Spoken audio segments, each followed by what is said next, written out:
आज भुवनेश्वर स्थित जयदेव भवन ठारे मंथन खबर कागजर नुआ डिजिटल मीडिया मंथन न्यूज चैनल शुभ आरंभ हो जाइछि।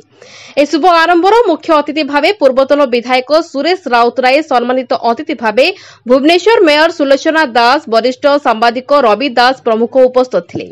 ए चैनल प्रतिष्ठाता सत्यजित महापात्र आसीथिबा अतिथि माननकु प्रथमे फुलतोड़ा देई स्वागत जणाइथिले। भुवनेश्वर मेयर तांको अभिभाषण रे कहिथिले कि मंथन दैनिक खबर कागज रे जेउ भली सफल होइछथि डिजिटल मीडिया भी सफल होई आगामी दिन रे निश्चित सैटेलाइट चैनल रे परिणत हेबो बोली कहिथिले। शेषरे ओडिशार विशिष्ट सांबादिक नूतन भावे मंथन डिजिटल मीडिया रो कार्यकर्ता जिला प्रतिनिधि माननकु ए कार्यक्रम रे जोग देथिबारु मंथन डिजिटल मीडिया रो प्रतिष्ठाता सत्यजित महापात्र धन्यवाद जणाइथिले। भुवनेश्वर कृष्ण कुमार बेहरांको रिपोर्ट न्यूज टाइम ओडिया।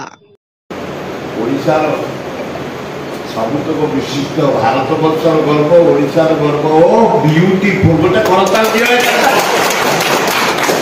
मुझे सारे जावाई चाहूनी खाली एति कहबी स्वयं जगन्नाथ बलभद्र सुभद्रा गुंडीचा घर समस्त शुभ उद्घाटन अवसर में मंथन एडिटर प्रतिष्ठाता एवं एंटायर टीम समस्त को बहुत बहुत शुभेच्छा एवं अभिनंदन।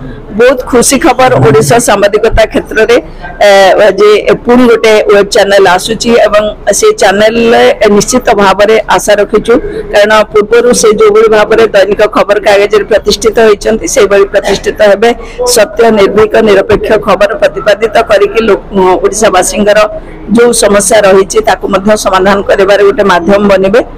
पुणी थे श्री जगन्नाथ पाखे प्रार्थना करी प्रभु समस्त आशीर्वाद करंतु वेब चैनल एटा सैटेलाइट चैनल हो बहुत आगे को जाऊ समस्त पुणी थे अभिनंदन।